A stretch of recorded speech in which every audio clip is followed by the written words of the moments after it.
எம்ஆர்பிஎஸ்ஐ எப்படி நாம் வளர்த்தெடுக்க வேண்டும் என்ற அந்த நோக்கத்தில் ஃபண்டை பத்தி பேசுறதுக்காக எல்லாருக்கும் நன்றி தெரிவிச்சுக்கிறேன். இத்தனை ஆண்டுகளா அத்தனை தலைவர்களுமே எம்ஆர்பிஎஸ் நம்ம வளர்த்தெடுக்கலாம் பொழுது பொருளாதாரம் எவ்வளவு முக்கியன்றதை வலியுறுத்தி இருக்கிறீங்க. அதே பிரதானமா பேசியிருக்கிறீங்க. அதுக்கு என்னுடைய நெஞ்சார்ந்த வாழ்த்துக்கள் எல்லாருக்கும். சிறு காலடியில் தான் தூரமான பயணங்கள் ஏற்படும். அதுக்கு போலத்தான் இன்றைக்கு மாதிக ரிசர்வேஷன் போராட்ட சமிதி என்ற இயக்கம் ஒரு மாநிலத்தில் உருவாக்கப்பட்டு இன்றைக்கு இந்தியாவில் பல்வேறு மாநிலங்களில் பயணித்துக் கொண்டிருக்கிறது சொன்னால் அந்த இயக்கத்தினுடைய தலைமையும் தத்துவமும் இன்றைக்கு இந்திய நாட்டிற்கு தேவைப்படுகின்றது.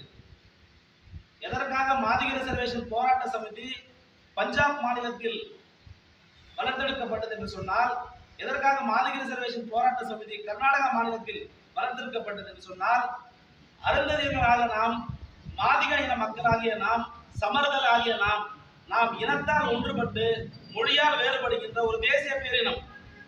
நாம் இந்திய அளவில் நாம் இனத்தால் ஒன்றுபடக்கூடிய ஒரு தேசிய இனம்.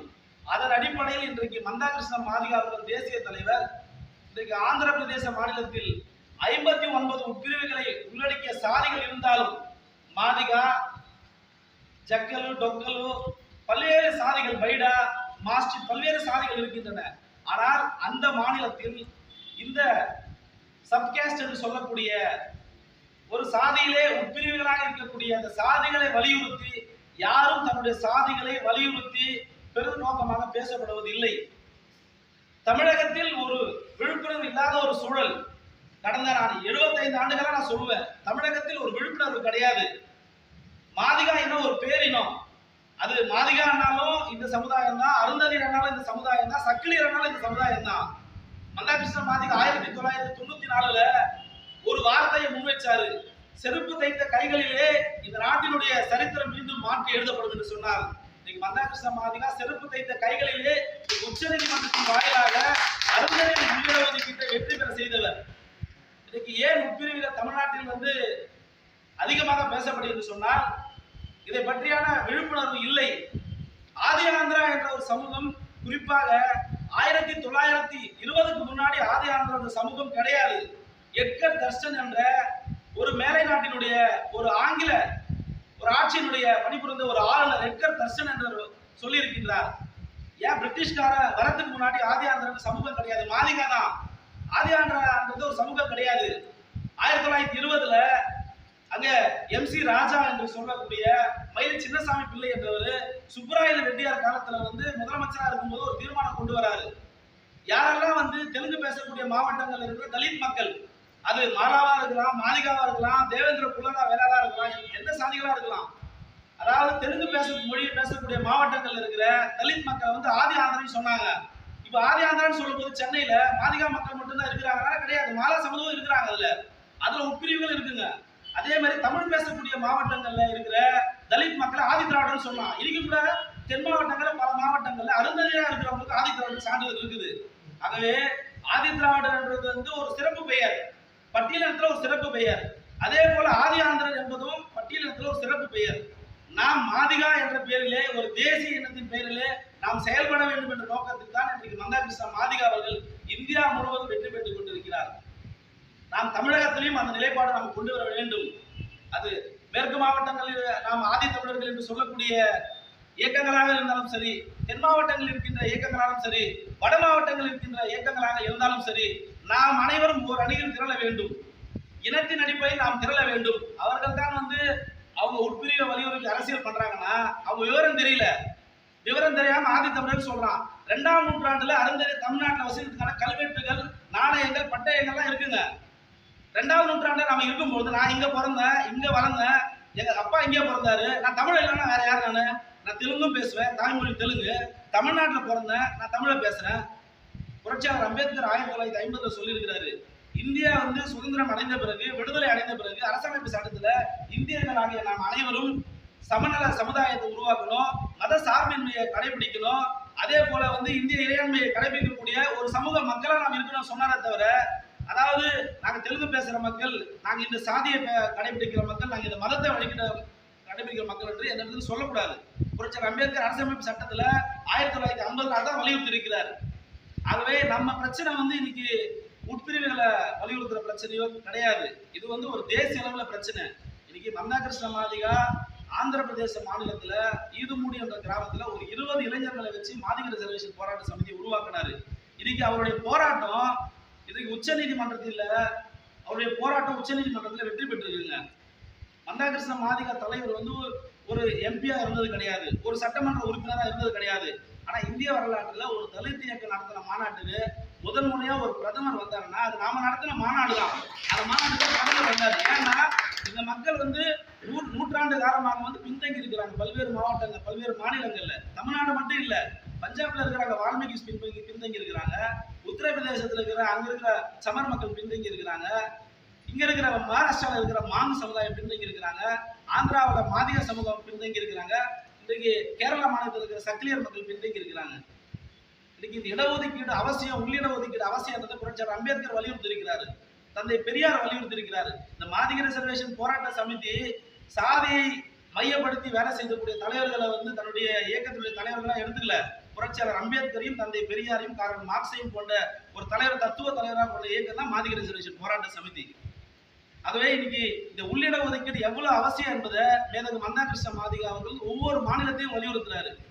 புரட்சியாளர் அம்பேத்கர் வந்து அன்றைக்கு காலகட்டத்தில் வந்து எல்லா பட்டியல் சமூக மக்களும் வந்து ஒரே அட்டவணை படுத்திட்டாரு. இவங்களுக்கு வந்து இடஒதுக்கீடு வந்து சமமா பங்கீடு செய்வாங்க நினைச்சாரு. ஆனா சமமா பங்கீடு செய்யல. காரணம் என்னன்னா அந்த பட்டியலகத்திலே முன்னேறிய வகுப்பு வந்து ஒரு சில காலகட்டத்தில் முன்னேறிய பிறகு கீழ்நிலை இருக்கிற மக்களை வந்து தனக்கு கீழே இருக்கிற சாதியா வந்து பார்த்தாங்க. குறிப்பா தமிழ்நாட்டில் இருக்கிற பழைய சமூகம் அவங்க வந்து இங்க இருக்கிற அருந்தைய சமூகத்தை வந்து தன்னுடைய சாதிக்கு வந்து கீழா இருக்கிற சமூகமா பாக்குறாங்க. இடஒதுக்கீடு ஒவ்வொரு காலகட்டத்திலையும் தேவைப்படும். இடஒதுக்கீட்டை வந்து நீங்க ஒவ்வொரு காலகட்டத்தை உருவாக்கலாம்னு தந்தை பெரியார் சொல்லியிருக்கிறாருங்க. மேதகு மந்தா கிருஷ்ண மாதிகா வந்து ஆந்திராவில் இயக்கத்தை உருவாக்குனாரு. இன்னைக்கு தெலுங்கானா மாநிலத்தில் மிக வலுவா இயக்கம் வெற்றி பெற்றிருக்குங்க. கர்நாடகா மாநிலத்தில் இருந்து இன்னைக்கு வட மாநிலங்கள்ல இருக்குங்க. தமிழகத்திலேயும் வந்து இந்த இயக்கத்தை வந்து பலப்படுத்தணும். இன்னைக்கு தமிழ்நாட்டில் எத்தனையோ இயக்கங்கள் இருக்குங்க. எத்தனையோ இயக்கங்கள் இருக்குது. நம்ம ஒரு 1000 பேர் திரட்டி சென்னையில் ஒரு கூட்டத்தை நடத்திடலாம், ஒரு 5000 பேர் திரட்டி ஒரு மாநாடு நடத்திடலாம். ஆனா இன்னைக்கு நம்ம 5000 பேர் திரட்டி ஒரு 10,000 பேர் திரட்டி மாநாடு நடத்தினா இந்த விஷயம் வந்து தீர்வாகும் ஆகாது. இந்த உள்ளிட ஒதுக்கீடு விஷயம் வந்து அரசமைப்பு சட்டத்துல வந்து இருக்க வேண்டிய விஷயம், அரசமைப்பு சட்டத்துல வந்து மாற்றம் கொண்டு வர விஷயம், உச்ச நீதிமன்றத்துல இருக்கிற விஷயம். அரசமைப்பு சட்டத்துல வந்து ஒரு மாற்றம், ஒரு திருத்தம் கொண்டு வரணும்னா இது மத்திய அரசால தான் முடியும். இன்னைக்கு மத்திய அரசுல யார் இருக்கிறாங்கன்னா பாரதிய ஜனதா கட்சியில இருக்கிறாங்க. இது வரைக்கும் மேதகு மந்தா கிருஷ்ண மாதிகா அவர்கள் வந்து 30 ஆண்டு காலத்துல எத்தனையோ அரசியல் கட்சிகளை பார்த்தாரு. எந்த ஒரு அரசியல் கட்சியோடையும் சமரசம் செய்யாம ஒரு தலைவர் இந்தியாவில் ஒரு தலித் தலைவர் இருக்கிறாங்கன்னா மேதகு மந்தா கிருஷ்ண மாதிகா அவர்கள். இது வரைக்கும் தன்னுடைய வாக்கு, நான் இவ்வளவு வாக்குகளை வாங்குறேன் அப்படின்றது எந்த இடத்துல நிரூபிக்கல.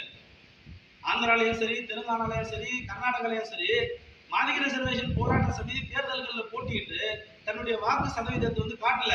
ஆனா இன்னைக்கும் அந்த 3 மாநிலங்கள்ல யார் ஆட்சி அமைக்க முடியும் என்று தீர்மானிக்கிற சக்தியா மாதிக சமுதாயம் இருக்கிறாங்க. ஏன்னா அந்த மாநிலங்கள்லாம் அந்த சமூகம் வந்து ஒட்டுமொத்தமா இருக்கிறாங்க. நம்ம தமிழ்நாட்டில் வந்து மாதிக ரிசர்வேஷன் போராட்ட சமிதியை எப்படி வந்து பலப்படுத்த போறோம், அதான் நம்ம இங்க அருந்ததியரா சொல்றோம். அங்க தலைமை வந்து மாதிக ரிசர்வேஷன் போராட்ட சமிதி வச்சிருக்கிறாங்க. நம்ம தமிழ்நாட்டில் அருந்ததியர் இடஒதுக்கீடு போராட்ட இயக்கம், இன்னைக்கு இந்த அருந்ததியர் இடஒதுக்கீடு போராட்ட இயக்கம் வந்து நம்ம தீவிரமா வந்து மாவட்டங்களில் வந்து செயல்படணும். திருமா போன்ற தலைவர்கள், ஏர்போர்ட் மூர்த்தி போன்ற தலைவர்கள், சேகோ தமிழிசன் போன்ற தலைவர்கள்லாம் வந்து இன்னும் அருந்ததியர் சமூக மக்களை வந்து படிக்கல, நீங்க வந்து இந்த சமூக மக்கள் வந்து விழிப்பு இல்லைன்னு நினைக்கிறீங்க போல இருக்குது. அதனாலதான் வந்து இவங்க வந்து அம்பேத்கருக்கு எதிரான வந்து மக்களா இருக்கிறாங்க. இவங்க வந்து உள்ளிட ஒதுக்கீடு கேட்கறாங்க. இந்த உள்ளிட ஒதுக்கீடு கேட்கறதுனால பட்டியல் சமுதாயத்தில் இருக்கிற சாதிகள் வந்து பிளவுபடுத்தக்கூடிய ஒரு அரசியலை வந்து இன்னைக்கு அருந்ததியர் சமூகம் செய்யறாங்க அப்படின்ற ஒரு விஷயத்தை வந்து விடுதலை சிறுத்தை கட்சியினுடைய துணை பொதுச் செயலாளராகவும் பாராளுமன்ற உறுப்பினராக இருக்கக்கூடிய ரவிக்குமார் சொல்றாரு. ஆனா ரவிக்குமார் அண்ணன் வந்து கண்டிப்பா தெரிஞ்சுக்கணும். அதாவது இடஒதுக்கீட்டை அன்னைக்கு 1920 அமல்படுத்தும் பொழுது ஏதோ பழைய சமுதாயத்துக்கும் ஏதோ மாலா சமுதாயத்துக்கு மட்டும் இடஒதுக்கீடு கொண்டு வரல. சென்னை மாகாணத்துல அருந்ததியர் சமுதாயத்துக்கும் சேர்த்துதான் இடஒதுக்கீடு கொண்டு வந்தாங்க.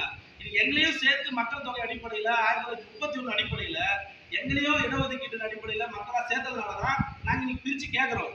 ஏன் பிரிச்சு கேட்கிறோம்? நீங்க சரியான முறையில வந்து உங்க இடஒதுக்கீட்டை மட்டும் நீங்க அனுபவிச்சு இந்த கீழ்நிலையில் இருக்கிற சமூகங்களுக்கு வந்து நீங்க கொடுத்திருப்பீங்களானா இந்த சூழ்நிலை வந்திருக்காது. தமிழ்நாட்டில் வந்து 44 தனி சட்டமன்ற தொகுதிகள் இருக்குது, 7 பாராளுமன்ற தனி தொகுதிகள் இருக்குதுங்க. 16 முறை இது வரைக்கும் வந்து இந்தியாவில் பாராளுமன்ற தேர்தல் நடந்திருக்குது. 17 முறை தமிழ்நாட்டு சட்டமன்ற தேர்தல் நடந்திருக்குதுங்க. ஒவ்வொரு சட்டமன்ற தேர்தலையும் தமிழ்நாட்டில் 44 தனி தொகுதிகளில் சட்டமன்ற உறுப்பினர்கள் தேர்ந்தெடுக்கப்படுறாங்க.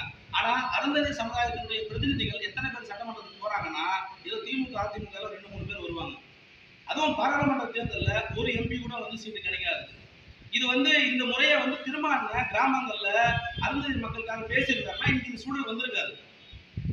எப்பயாவது அண்ணன் திருமாவளவன் அவர்கள் வந்து ஏன்டா அருந்ததி ஊருக்கு ஒதுக்குப்புறமா 10 பேர் நீங்க தனியா இருக்கிறீங்க, நீங்களாம் என் சமூகம், நீங்களாம் ஒன்னாவது அப்படின்னு சொல்லியிருக்கிறாரா? சொல்லல. இந்த சமூகம் வந்து விழிப்படையணும்னு சொல்லி ஒரு தலித் மக்களுக்கான தலைவரா புரட்சியாளர் அம்பேத்கருடைய தத்துவவாதியை நீங்க எங்கேயுமே நிரூபிக்கல.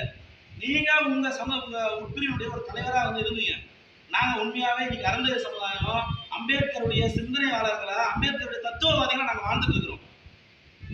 அதே போல இன்னைக்கு தொடர்ந்து பல்வேறு விமர்சனங்கள் திரும்ப வந்து உச்சநீதிமன்றத்துல ரிவ்யூ பெட்டிஷன் போட்டார், சீராய்வு மனு போட்டாரு.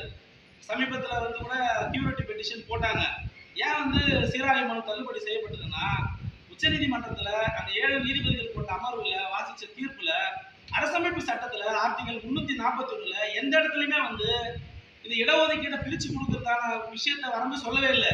ஆர்டிகல் 341 என்ன சொல்லுதாங்கன்னா, இந்த பட்டியல் சாதி அட்டவணைப்படுத்தப்பட்ட சாதிகள்ல தேசிய அளவுல ஒரு சாதியை சேர்க்கலாமா இல்ல ஒரு சாதியை நீக்கலாமா, அதுக்கான அதிகாரம் பாராளுமன்றத்துக்கு இருக்குது, இந்திய நாட்டின் ஜனாதிபதிக்கு இருக்குது. உள்ளிட ஒதுக்கீட்டை பத்தி ஆர்டிகல் 341 எதுவுமே சொல்லவே இல்லை. ஆனா அண்ணன் ரவிக்குமாரும் அண்ணன் சேகு தமிழரசனும் பல்வேறு இடங்கள்ல வந்து உள்ளிட ஒதுக்கீடு வந்து பட்டியல் சமூக மக்களை பிளவுபடுத்தக்கூடியது, கிரிமிலேயரை கூட வந்து நாம ஏத்துக்கலாம். கிரிமிலேயர் வந்து ஒரு தனிப்பட்ட நபர் பொருளாதார ரீதியா உயர்ந்தா அவரை வந்து கிரிமிலேயர்ல வந்து ஒதுக்கி வைப்பாங்க. ஆனா உள்ளிட ஒதுக்கீடு ஒரு சாதியை புறக்கணிக்கிறாங்க அப்படின்ற ஒரு தவறான விஷயத்த முன்வைக்கிறாரு.